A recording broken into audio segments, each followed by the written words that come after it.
الحمد لله نحمده ونستعينه ونستغفره ونؤمن به ونتوكل عليه ونعوذ بالله من شرور أنفسنا ومن سيئات أعمالنا من يهده الله فلا مضل له ومن يضلله فلا هادي له وأشهد أن لا إله إلا الله وأشهد أن محمدا عبده ورسوله وصلى الله تعالى على النبي الأمي وعلى آله وأصحابه وبارك وسلم تسليما كثيرا أما بعد فقال النبي صلى الله عليه وسلم الإيمان بضع وسبعون شعبة أفضلها قول لا إله إلا الله وأدناها إماتة الأذى عن الطريق والحياء شعبة من الإيمان أو كما قال النبي صلى الله عليه وسلم۔ محترم سامعین گرامی قدر، یہ ایک روایت ہے جو حدیث شریف کی تمام بڑی کتابوں کے اندر ہے۔ اس روایت کی روشنی میں چند باتیں آپ حضرات کی خدمت میں عرض کرنا ہے، اور وہ باتیں آپ کو پہلے سے معلوم ہیں لیکن آپ کو ان کی طرف توجہ دلانا ہے۔ اللہ کے رسول صلی اللہ علیہ وسلم نے فرمایا کہ ایمان 70 سے زیادہ شعبوں سے مل کر کے بنا ہے۔ یہ اللہ کے رسول صلی اللہ علیہ وسلم نے جو فرمایا کہ ایمان 70 سے زیادہ شعبوں سے مل کر کے بنا ہے، یہ 70 کا جو لفظ ہے یہ ہمارے ہاں بھی بولا جاتا ہے۔ مثلا کسی دوست کو اگر فون کرو اور وہ فون نہ اٹھائے تو اس سے کہا جاتا ہے کہ میں نے تجھے 70 مرتبہ فون کرا لیکن تم نے فون نہیں اٹھایا۔ تو وہ 70 مرتبہ بولنے کا مطلب یہ نہیں ہوتا کہ تیرے لیے گن کر کے 70 مرتبہ فون کرا ہے، اس کا مطلب یہ ہوتا ہے کہ میں نے تجھے بہت مرتبہ فون کرا۔ تو اللہ کے رسول صلی اللہ علیہ وسلم جو یہ فرما رہے ہیں کہ ایمان کے 70 سے زیادہ شعبے ہیں، اس کا یہ مطلب نہیں کہ 70 گنے ہوئے شعبے، فرمانا یہ چاہتے ہیں کہ ایمان کے بہت سارے شعبے ہیں۔ دیکھو میرے بھائی، بات سن لو، ایمان جب اتنے حصوں سے مل کر کے بنا ہے تو کامل ایمان والا وہی کہلائے گا جس کے ایمان کے تمام شعبوں پر اس انسان کا عمل ہو۔ ہمارے ذہنوں کے اندر ایک بات بیٹھی ہوئی ہے اور لوگ بہت چھوٹے دائرے کے اندر جیتے ہیں، اور لوگ یہ سمجھتے ہیں کہ نماز پڑھنا ہی دین ہے، زکوٰۃ دینا ہی دین ہے، حج عمرہ کرنا ہی دین ہے، مدرسے اور مسجدیں بنوانا ہی دین ہے۔ نہیں، ایسا نہیں، بلکہ اللہ تعالیٰ کا اسلام، اللہ تعالیٰ کا ایمان، اس کا ایک وسیع نظام ہے۔ جب آدمی راستے میں چلتا ہے تب بھی وہ ایمان والا ہوتا ہے، آدمی جب اپنے بیوی بچوں کے ساتھ بیٹھا ہوا ہوتا ہے تب بھی وہ ایمان والا ہوتا ہے، انسان جب اپنی دکان کے اوپر خرید و فروخت کرتا ہے تب بھی وہ ایمان والا ہوتا ہے، جب مسجد میں آتا ہے تب بھی وہ ایمان والا ہوتا ہے۔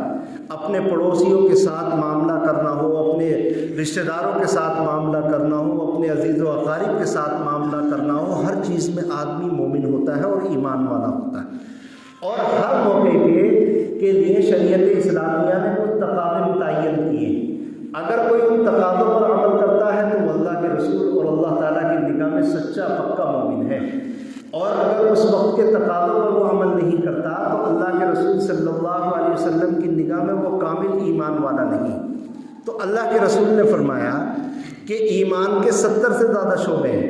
اس روایت میں نبی کریم علیہ السلام نے وہ سارے شعبے نہیں گنائے، مثال کے طور پر تاکہ لوگوں کے ذہن میں بات آ جائے، 3 باتیں ارشاد فرمائیں۔ آپ نے فرمایا افضلها قول لا الہ الا اللہ، وہ جو 70 سے زیادہ شعبے ہیں ان کے اندر جو سب سے بڑا مقام اور سب سے بڑا شعبہ ہے وہ لا الہ الا اللہ کہنا ہے۔ آپ حضرات جانتے ہیں یہ لا الہ الا اللہ کلمہ توحید ہے، جس کو ہم کلمہ طیبہ بھی کہتے ہیں۔ یہ بہت ہی جادوگرانہ اور حیرت انگیز کلمہ ہے۔ اس کے اندر یہ ایک کوئی ایسی تصویر یا کوئی کلمہ جس کو پڑھنے سے کوئی حیرت انگیز ثواب ملتا ہو، بلکہ اس لفظ کے اندر جب آدمی پڑھ کر کے ایمان میں داخل ہوتا ہے تو اس کے اندر اللہ کے ساتھ ایک معاہدہ ہے۔ اللہ تعالی انسان اس کلمے کو پڑھنے کی وجہ سے اللہ کے ساتھ یہ معاہدہ کرتا ہے کہ اے اللہ میں تمام چیزوں کا مالک تجھے مانتا ہوں، اے اللہ میں اپنے موت اور جیت کا ذمہ دار تجھے مانتا ہوں، اپنے کھانے پینے، اپنے بچوں، اپنی تقدیر، ہر چیز کا مالک میں تجھے مانتا ہوں۔ اگر ہر جگہ موجود ہے تو تیری ذات ہے، ہر جگہ اگر کام کرنے والی ذات ہے تو تیری ہے، زمین و آسمان کے اگر خزانے ہیں تو تو ان کا مالک ہے۔ یہ ایک معاہدہ ہے، اور گویا کہ آدمی اللہ تعالیٰ کے سامنے یہ وعدہ کرتا ہے کلمہ پڑھنے کے بعد کہ اللہ میں ہمیشہ تیری بات مانوں گا، تیری بات کے مقابلے میں اگر میری باپ کی بات ہوگی میں اس کو بھی نہیں مانوں گا، اے اللہ اگر میرے بھائی کی بات کتنی بھی بلند ہوگی اگر تیرے مقابلے میں آئے گی تو میں اس کی بات بھی نہیں مانوں گا، اپنے دوستوں اور عزیز و اقارب کی بات نہیں مانوں گا، صرف تیری بات مانوں گا۔ گویا کہ آدمی اس کلمے کو پڑھنے کے بعد وہ رب کائنات کو اپنا ہر چیز کا مالک سمجھ لیتا ہے اور اس کا اقرار کر لیتا ہے۔ مولانا صاحب یہ کلمہ اتنا حیرت انگیز ہے کہ ایک آدمی جو 70 سال کفر کی دلدل میں اپنی زندگی گزارتا ہے اور موت سے تھوڑا پہلے اگر اس کلمے کو پڑھ لے تو بغیر کچھ کرے وہ جنت میں چلا جاتا ہے۔ یہ شریعت کا اللہ کے رسول صلی اللہ علیہ وسلم کا وعدہ ہے، اور یہ کوئی لطیفہ نہیں ہے، اس طرح کے واقعات دنیا کے اندر پیش آئے ہیں اور یہ ثابت ہیں۔ چنانچہ تاریخ کی کتابوں میں ہے کہ اللہ کے رسول صلی اللہ علیہ وسلم نے جب خیبر کے اوپر حملہ کیا، وہاں کچھ یہودی رہتے تھے اور اللہ کے رسول اور صحابہ کو بار بار پریشان کرتے تھے۔ اللہ کے رسول صلی اللہ علیہ وسلم نے اپنے صحابہ کے ساتھ خیبر پر حملہ کیا، اور حملہ کرنے کے بعد میں جو وہاں کا قلعہ تھا یہودیوں کا اس کا محاصرہ کر لیا۔ وہ محاصرہ کئی دن اور سنا ہے کافی مہینوں تک چلا۔ ایک دن کیا ہوا کہ وہاں سے اس کے قلعے سے یہودیوں کو اس قلعے سے چرواہا نکلا، وہ آدمی بالکل کالا تھا، کتابوں میں اس کا نام بھی اسود بتایا گیا ہے، اور وہ یہ نام بھی اسود کے معنی کالا، اور وہ دیکھنے میں بھی کالا تھا۔ وہ اپنی بکریاں چرانے کے لیے قلعے سے باہر نکلا، اس نے مسلمانوں کے لشکر کو دیکھا تو اس کے ذہن میں خیال آیا، اور اس کے ذہن میں یہ خیال آیا کہ یہ مسلمان اتنے دن سے ہمیں گھیرے ہوئے بیٹھے ہیں، مجھے ان سے ملاقات کر کے سمجھنا چاہیے کہ یہ کون لوگ ہیں اور آخرکار چاہتے کیا ہیں۔ وہ مسلمانوں کے پاس گیا اور جا کر کے پوچھا کہ تمہارا جو امیر اور لیڈر ہے یا جنرل اور بادشاہ ہے اس سے ملنا چاہتا ہوں، وہ کہاں ہے؟ صحابہ نے اشارہ کیا کہ فلاں خیمے کے اندر چلے جاؤ، وہاں ہمارے نبی کریم علیہ السلام موجود ہیں، ان سے ملاقات کر لو۔ کہنے لگا کیا مجھے لوگ ان سے ملنے دیں گے؟ صحابہ نے عرض کیا کہ نہ تو ان کے پاس کوئی پہرا ہے، نہ کوئی چوکیدار ہے، نہ تمہیں روکنے والا کچھ ہے۔ اس کے دل پر ایک عجیب سا تاثر ہوا، اور وہ سوچنے لگا کہ دنیا اتنا بڑا بادشاہ جس کی فتوحات کا سلسلہ شروع ہو گیا اور وہ خیبر کے دروازے تک پہنچ گیا، دنیا کے معمولی بادشاہوں سے ملنا بھی بڑا مشکل ہوتا ہے۔ وہ گیا اور اس کے دل کے اندر دروازے کھلنے لگے۔ وہ گیا اور جانے کے بعد میں جب خیمے میں دیکھا تو اللہ کے رسول صلی اللہ علیہ وسلم بالکل تنہا ایک چٹائی پر بیٹھے ہوئے تھے۔ اس شخص نے اللہ کے رسول سے ملاقات کی اور کہنے لگا کہ آپ اس لشکر کے سردار ہیں؟ آپ نے فرمایا ہاں۔ وہ کہنے لگا کہ آپ کس دعوت کو لے کر کے اور کام کو لے کر کے یہاں آئے؟ اللہ کے رسول نے فرمایا کہ ہم ایک اللہ کی دعوت دیتے ہیں، ہم یہ بتاتے ہیں کہ ان بتوں کی عبادت کرنا چھوڑ دو، اس دنیا کو بنانے والا اور موت اور زندگی کا مالک ایک رب ہے، اسی کو ماننا شروع کرو اور لا الہ الا اللہ پڑھ لو، کامیاب ہو جاؤ گے۔ وہ کہنے لگا اے محمد مجھے ایک بات بتاؤ، اگر میں یہ کلمہ پڑھ لوں، میں چہرے سے کالا ہوں، میرے کپڑے پھٹے ہوئے ہیں، میرے بدن سے بدبو مہک رہی ہے، لوگ اس کی وجہ سے اس سے دور بھاگتے ہیں، تو میرے ساتھ تمہارا کیا معاملہ ہوگا؟ اللہ کے رسول صلی اللہ علیہ وسلم نے فرمایا کہ اگر تو یہ کلمہ پڑھ لیتا ہے تو جنت کے اندر تیری اس بدصورتی کو خوبصورتی سے بدل دیا جائے گا، اور تیرے بدن سے جو بدبو آ رہی ہے اللہ تعالیٰ اس کو خوشبوؤں سے بدل دے گا۔ کہنے لگا کہ اللہ کے رسول صلی اللہ علیہ وسلم یہ تو آخرت کا معاملہ ہے، اگر میں کلمہ آج پڑھ لوں تو آپ میرے ساتھ کیسا معاملہ کرو گے؟ اللہ کے رسول نے فرمایا کہ جس طرح ہم اپنے دوسرے مسلمانوں کو اپنا بھائی سمجھتے ہیں، ان کو اپنے سینے سے لگاتے ہیں، ہم تجھے بھی اپنا بھائی سمجھیں گے اور تجھے اپنے سینے سے لگائیں گے۔ کہنے لگا کہ میں کالا آدمی جس کو معاشرے میں کوئی عزت حاصل نہیں ہے، اور جس کے بدن سے بدبو آتی ہے، کیا اس حال میں بھی آپ مجھے اپنے سینے سے لگاؤ گے؟ اللہ کے رسول صلی اللہ علیہ وسلم نے فرمایا میں تجھ سے وعدہ کرتا ہوں کہ میں تجھے سینے سے لگاؤں گا، اور قیامت کے دن تیری بدبو خوشبو سے بدل جائے گی اور تیرے چہرے کا کالاپن خوبصورتی سے بدل جائے گا۔ وہ کہنے لگا پھر میں کلمہ پڑھتا ہوں لا الہ الا اللہ۔ اس نے کلمہ پڑھ لیا۔ پڑھنے کے بعد وہ بولا کہ اب میں مسلمان ہو گیا، مجھے بتاؤ مجھے کیا کرنا ہے۔ اللہ کے رسول فرماتے ہیں کہ میں نے سوچا کہ اس وقت نماز کا وقت نہیں جو میں اسے نماز پڑھنے کا حکم دوں، زکوٰۃ دینے کا وقت نہیں، اس کے پاس پیسے نہیں جو زکوٰۃ دے، رمضان کا مہینہ نہیں جو اس سے روزہ رکھواؤں، حج کا تو زمانہ تھا ہی نہیں۔ اللہ کے رسول نے فرمایا کہ یہ جہاد ہو رہا ہے، اس جہاد میں جا کر لڑ۔ کھڑا ہو گیا، کہنے لگا اللہ کے رسول جہاد کے دو ہی نتیجے ہوتے ہیں، یا تو میں غازی ہو کر کے واپس آؤں گا یا پھر اس جنگ میں مارا جاؤں گا۔ اگر میں مارا گیا تو کیا وعدہ کرتے ہو؟ اللہ کے رسول نے فرمایا کہ تو براہ راست جنت الفردوس میں جائے گا اور تجھے مشک و عنبر کے پانی سے غسل دیا جائے گا۔ کہنے لگا وعدہ کرتے ہو؟ اللہ کے رسول نے فرمایا وعدہ کرتے ہیں۔ وہ گیا اور جانے کے بعد میں جنگ میں شریک ہو گیا۔ جنگ ختم ہوئی۔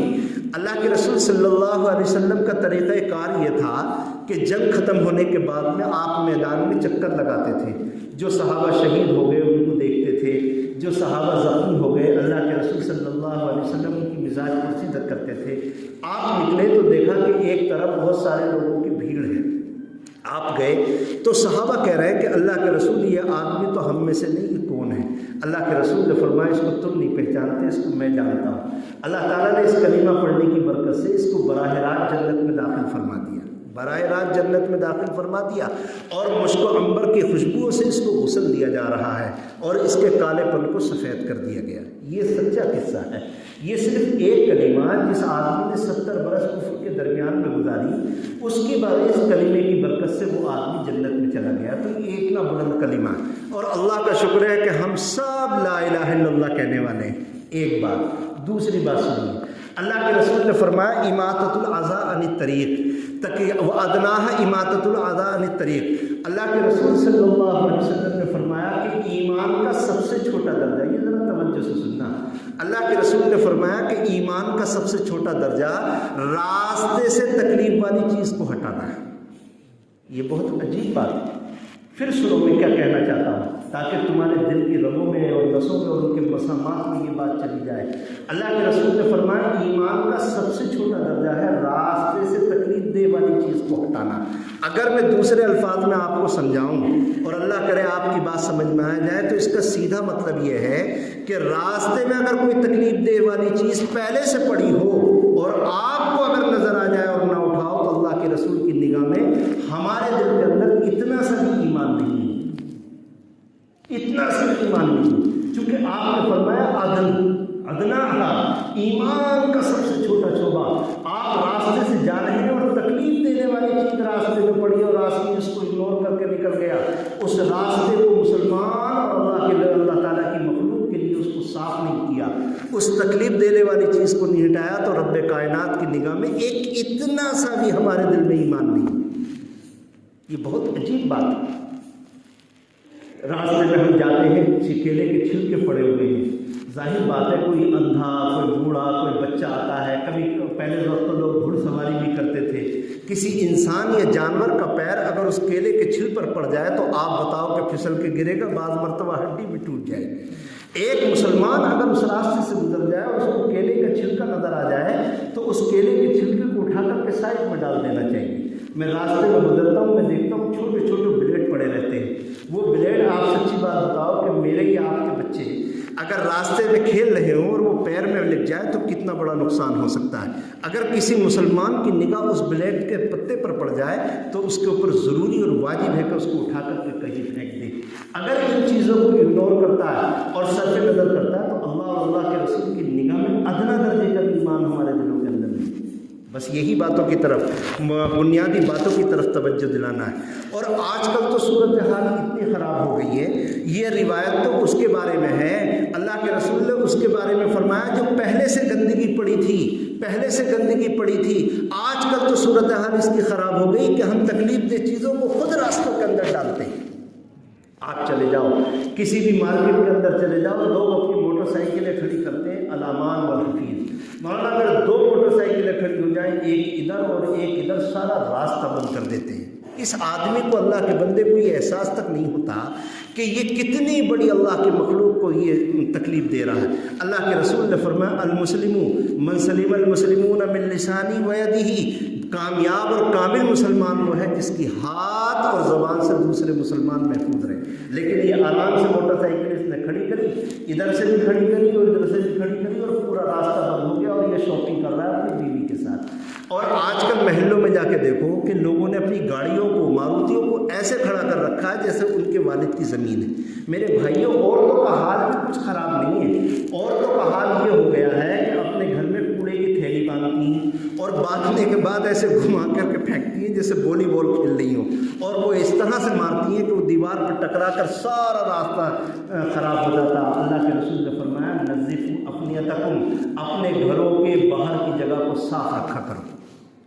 تو اللہ کے رسول نے اس شخص کے بارے میں فرمایا تھا جس کے پاس جس کے راستے پہلے سے گندے تھے، اور اس نے گندگی کو اور تکلیف دے والی چیز کو نہیں ہٹایا، تو آپ نے فرمایا اس کے دل میں ادنا سا بھی ایمان نہیں۔ اب اس سے اندازہ لگاؤ کہ جو ان تکلیف دے والی چیزوں کو راستوں میں کھڑا کرتا ہے اس کا کیا تکلیف حال ہو۔ اور مولانا صاحب، اگر کسی کے مکان کی تعمیر ہونے لگے تو معافی کے ساتھ عرض ہے کہ ہم مسلمانوں کا حال یہ ہے کہ مہینوں تک راستے بند ہو جاتے ہیں۔ اس کے سامنے بجری پڑی ہے، اس کے سامنے ریتا پڑا ہے، اس کے سامنے چوکھے پڑے ہیں، اگر وہ چاہیں تو تھوڑا سا راستہ کھول بھی سکتے ہیں، لیکن کوئی توجہ نہیں۔ اگر کوئی آدمی کہہ دے تو اس کے ساتھ لڑائی ہو جاتی ہے۔ اس کو اندازہ نہیں کہ اللہ کی کتنی مخلوق کو اس نے تکلیف دی ہے۔ ارے سنو میری بات، اللہ کے رسول صلی اللہ علیہ وسلم نے فرمایا کہ جس راہ گزر سے لوگ گزرتے ہوں، مسافر گزرتے ہوں، اگر وہاں کوئی اس نیت سے درخت لگا دے کہ مسافر تھوڑے سی دیر اس کے سائے میں بیٹھیں گے، اور اس نیت سے اس نے درخت لگایا اور وہ درخت بڑا ہو گیا اور گزرنے والے اس کے سائے کے اندر تھوڑی دیر بیٹھنے لگے، آقا نے فرمایا میں اس کے لیے جنت کی گواہی دیتا ہوں۔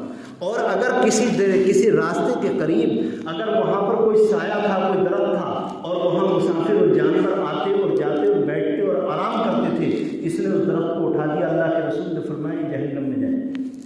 نہیں سمجھے؟ اچھا، آج ہم آپ دیکھو اس مضمون کو اگر تھوڑا سا پھیلاؤ اور آپ دیکھ لو تو مسجدوں کے اگر وضو خانوں کو دیکھو تو وہاں اتنی گندگی ہے، کسی مسلمان کو یہ احساس نہیں ہوتا کہ میں نے پان تھوکا ہے، میں نے گٹکا تھوکا ہے، اور تھوڑا سا پانی بہا کر کے میں اس کو صاف کر دوں۔ ناک صاف نہیں ہے تو ناک کی جو ریٹ ہے اس کو پانی سے بہا کر کے صاف کر دوں۔ وہ آپ کو معلوم ہے کہ اس کو کتنی امت مسلمہ کو تکلیف ہوتی ہے؟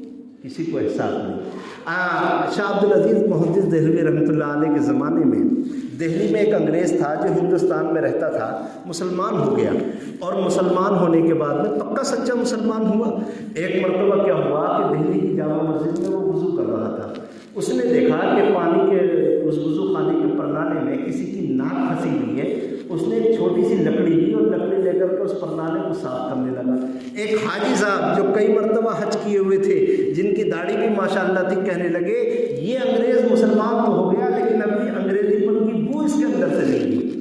ارے اللہ کے بندوں، کو انگریزی پن نہیں، وہ اسلام کی تعلیمات پر عمل کر رہا تھا۔ یہ صورتحال ہے۔ دیکھو اس مسئلے کو تھوڑا سا اور سمجھو، میں صرف توجہ دلانا چاہتا ہوں، آپ حضرات یہ سب باتیں جانتے ہیں۔ اللہ کے رسول نے فرمایا ان اللہ و ملائکتہ یصلون علی الصف الاول، اللہ اور اللہ کے فرشتے جو پہلی صف کے اندر نماز پڑھتے ہیں ان کے لیے سب سے زیادہ دعائیں کرتے ہیں۔ آقا اللہ کے رسول صلی اللہ علیہ وسلم نے فرمایا، ایک روایت کے اندر آتا ہے کہ جو پہلی صف میں نماز پڑھتا تھا اللہ کے رسول اس کے لیے 3 مرتبہ دعا کرتے تھے، اور جو دوسری صف میں نماز پڑھتا تھا اللہ کے رسول اس کے لیے 1 مرتبہ دعا کرتے تھے۔ آقا نے فرمایا کہ پہلی صف میں نماز پڑھنے کا ثواب اتنا ہے کہ اگر لوگوں کو معلوم ہو جائے تو قرآن اندازی کرنی پڑے کہ اس آدمی کا نام آیا، یہ نماز پڑھے گا، دوسرا نہیں پڑھے گا۔ لیکن اس کے باوجود اللہ کے رسول نے فرمایا کہ اگر کوئی آدمی پہلی صف کو اس لیے چھوڑ دے کہ میرے مسلمان بھائی کو تکلیف ہو رہی ہے، زبردستی گھسنا چاہتا تھا، جگہ کم تھی، پیچھے ہٹ گیا، اس نے کہا میں اگر ایک چھوٹی سی جگہ میں کھڑا ہوگا تو میرے مسلمان بھائیوں کو تکلیف ہوگی، اور وہ پیچھے ہٹ گیا۔ اللہ کے رسول صلی اللہ علیہ وسلم نے فرمایا اس عمل کی وجہ سے، پہلی صف میں نماز پڑھنے کی وجہ سے جتنا ثواب ملتا ہے اس کا 2 گنا اجر ملے گا، اس لیے اس نے مسلمانوں کو تکلیف سے بچایا۔ آپ سمجھ میں آ رہی ہے نہیں آ رہی ہے؟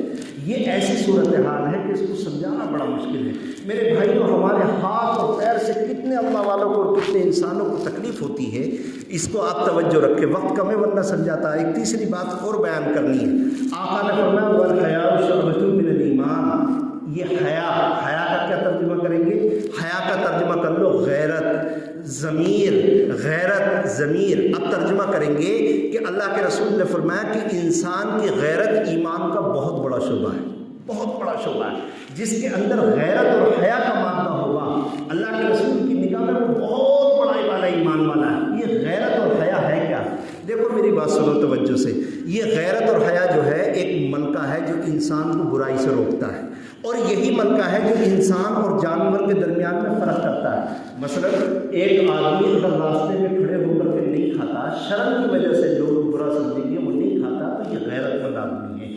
اگر کوئی آدمی راستے کے کنارے نالی پر بیٹھ کر پیشاب نہیں کرتا اس لیے کہ لوگ برا مانیں گے یا برا سمجھیں گے, تو اللہ کے رسول کی نگاہ میں یہ غیرت مند آدمی ہے. اگر آپ سمجھ لو کہ کوئی آدمی چوراہوں پر کھڑے ہو کر کے کھانا کھاتا ہے, راستے میں چلتے ہوئے کھاتا ہے, راستے کے کنارے کھڑے ہو کر کے پیشاب پخانا کرتا ہے, تو اس میں اور کتے اور بلی کے درمیان میں کیا فرق ہے؟ جس غیرت کی وجہ سے یہ غیر شعوری کاموں سے رکتا, غیر فطری کاموں سے رکتا, وہ غیرت ہی ختم. اللہ کے رسول صلی اللہ علیہ وسلم نے فرمایا اذا فاتک الحیا فافعل ما شئت. جب تجھ سے غیرت ختم ہو جائے تو جو چاہے کر, اس لیے کہ تجھ میں اور انسان کتے اور بلی میں کوئی فرق نہیں رہ گیا. امام قانبی رحمۃ اللہ علیہ سیاہ ستہ کے علماء کے استاد ہیں, بہت بڑے عالم ہیں, بہت بڑے عالم ہیں. امام ابو داود ان سے بہت ساری کتاب اپنی احادیث روایت کرتے ہیں, لیکن پہلے وہ کوئی بڑے عالم یا نیک آدمی نہیں تھے, اوباش قسم کے آدمی تھے, شراب پیتے تھے, لوگوں کو راستے میں گالی پکتے تھے, کسی کا سامان دیکھا تو وہ لوٹ لیا. ایک دن یہ چوراہے پر اپنے ساتھیوں کے ساتھ بیٹھے ہوئے تھے. امام ابن شعبہ رحمۃ اللہ علیہ راستے سے گزرے ہوئے جا رہے تھے. انہوں نے دیکھا کہ مولانا صاحب آئے, لوگ مولویوں کے ساتھ مذاق کرتے ہی ہیں. انہوں نے امام شعبہ کے امام ابن شعبہ کا جو گھوڑا تھا اس کی لگام پکڑ لی اور کہنے لگے مولانا صاحب کوئی حدیث سنا کے جاؤ. ان امام ابن شعبہ نے کہا کہ بھائی حدیث ایسے نہیں سنائی جاتی, میں سواری پر بیٹھا ہوں, تم زمین پر کھڑے ہو, اللہ کے رسول کی بات عزت سے سنی اور سنائی جاتی ہے. انہوں نے کہا نہیں مجھے سننا ہے, اور امام ابن شعبہ کے ساتھ بدتمیزی کرنے لگے. امام ابن شعبہ نے سمجھا کہ اگر میں نے یہ حدیث نہیں سنائی, یہ حدیث نہیں سنائی تو یہ میرے ساتھ بدتمیزی کرے گا. چنانچہ انہوں نے حدیث پڑھی قال النبی صلی اللہ علیہ وسلم اذا فاتک الحیا فافعل ما شئت. آقا مدنی نبی کریم علیہ الصلوۃ والسلام نے فرمایا کہ جب تیری شرم اور حیا ختم ہو جائے تو جو چاہے کر, جو چاہے کر. امام قانبی کے دل پر دھکا لگا, ان کو سمجھ میں آ گیا کہ میرا عمل اس وجہ سے ہوا کہ میرے اندر غیرت اور شرم ختم ہو گئی. چنانچہ اسی وقت توبہ کری اور دنیا کے بڑے علماء میں ان کا شمار ہوا. تو آپ بات سمجھ رہے ہیں. اب مجھے ایک خاص بات کی طرف اشارہ کرنا ہے, اسی کے لیے میں نے یہ مضمون مانا. آج کل ہماری عورتوں کا حال کیا ہو گیا ہے. ہماری عورتیں بازاروں میں گھومتی ہیں, اگر کسی شادی میں ہماری بیٹی اور بہن اور بیوی کو شرکت کا موقع ملے, سب پوری بستی بلکہ پوری دنیا کا یہ حال ہو گیا ہے. پردے کا نام تک نہیں ہے. عورتیں اس طرح سنگار کر کے غیر مردوں کے سامنے جاتی ہیں. میرے بھائیوں تقریباً 5 سال میں نے عورتوں کے درمیان میں پروگرام کیا. میں پردے پر مسلسل تقریر کرتا رہا اور ان کو سمجھاتا رہا, لیکن کوئی اثر نہیں پڑا. پھر 5 سال کے بعد میں نے اس مسئلے میں غور کیا کہ اتنی تقریر کرنے کے بعد بھی عورتوں کے اندر سمجھ پیدا نہیں ہوئی. جب میں نے غور کیا تو معلوم ہوا کہ میری تقریر ہی غلط ہے. پردے کا تعلق عورتوں کی غیرت کے ساتھ نہیں ہے بلکہ مردوں کی غیرت کے ساتھ. سن لو بھائی توجہ سے. پردے کا تعلق عورتوں کی غیرت کے ساتھ نہیں بلکہ پردے کا تعلق مردوں کی غیرت کے ساتھ ہے. جس آدمی کے اندر اب کے باپ ہونے کی غیرت ہوگی اس کی بیٹی پردہ کرے گی, اور جس بھائی کے اندر بھائی ہونے کی غیرت ہوگی اس کی بہن پردہ کرے گی, اور جس بیٹے کے اندر بیٹا ہونے کی غیرت ہوگی اس کی ماں پردہ کرے گی. یہ ہم نے خوب دیکھا ہے. آپ اس مسئلے کو سمجھیے. وقت کم ہے, میں دیکھو مثال دے کر کے سمجھاتا ہوں. اللہ حضرت عمر رضی اللہ تعالیٰ عنہ اللہ کے رسول کے بہت بڑے صحابی, آپ لوگ جانتے ہیں. اللہ کے رسول نے ایک مرتبہ رات میں خواب دیکھا, اور خواب یہ دیکھا کہ وہ جنت الفردوس میں گھوم رہے ہیں اور ایک موتیوں سے بنا ہوا محل ہے. اللہ کے رسول نے فرشتوں سے پوچھا بھائی یہ اتنا عمدہ محل کس کا ہے؟ فرشتوں نے عرض کیا کہ اللہ کے رسول یہ عمر کا ہے, جنت میں عمر کے لیے اللہ تعالیٰ نے بنایا ہے. اللہ کے رسول فرماتے ہیں کہ میرے دل میں یہ بات آئی, اتنا خوبصورت محل ہے تو میں کیوں نہ اس کو اندر سے جا کر کے دیکھوں.